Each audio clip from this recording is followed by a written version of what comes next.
Hello and welcome. Thank you for being here and for taking a moment to listen to this story. He thought he was facing a possessed man, but what was really happening behind that locked door was far more dangerous. Not every scream is possession, and not every healer knows the truth. This story proves why that mistake can cost a life. The title of today's story is A Mistake That Nearly Cost Him His Life. A man said he used to hang out with a healer and always helped him. He was one of the people who helped the healer because sometimes healers need someone to hold the patient down, especially if they are possessed or under a spell. While the healer reads, the patient might struggle, start talking, or hurt themselves or others. He said he was one of those helpers with the sheik. By staying with him, he felt the job wasn't that hard. Even though he saw scary things and heard jinn voices and watched the sheik talk to them to make them leave, he learned how to do it. He knew some of the Quran verses and the prayers from the Sunnah, so he thought, why don't I become a healer to help Muslims and myself? Maybe someone will give me something to improve my life, but the main goal is helping people. One day, after he decided he was now a healer, he got a call at 2:30 in the morning from a friend named Khalid. Khalid said, "Please, help us. My brother came home and he is acting very strange. His eyes are red, he is foaming at the mouth, and he broke everything. He is also a very big and strong man." The man told him, "I am coming right now." He got dressed and drove to the house. When he arrived, the TV was broken and the furniture was a mess. His brothers and neighbors were there. They told him the brother was out of control and asked him to read over him. He asked if the brother had screamed in the bathroom or poured hot water on himself, but they said nothing like that happened. He just suddenly changed. The brother was locked in a room, making loud noises. The man asked for 3 people to go inside with him to hold the brother down, but everyone was quiet and scared. Finally, the brother's siblings said he would go in.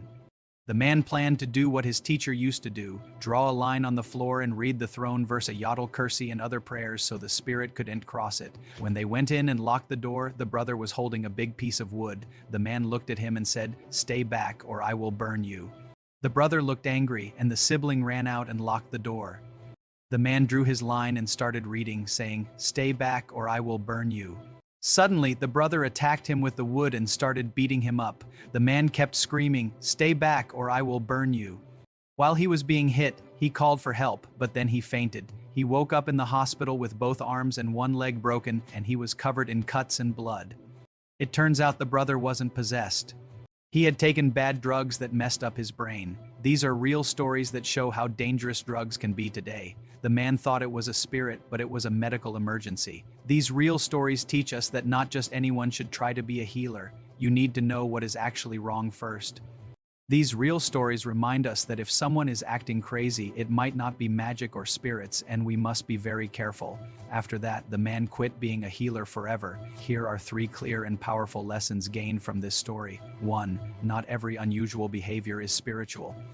Sometimes what appears to be possession or seer is actually a serious medical or psychological emergency that requires professional help. 2. Good intentions do not replace proper knowledge. Wanting to help people is noble, but without a correct understanding and training, acting on limited knowledge can lead to harm. 3. Islam encourages wisdom and responsibility.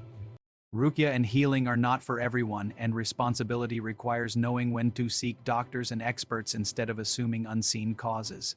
If this story made you think differently, take a moment to reflect on its lesson and share it with someone who may need this reminder. If this story impacted you, please like the video, subscribe, and leave a comment sharing your thoughts or experiences. Let this story be a reminder. Share it to raise awareness and help protect others from making the same mistake.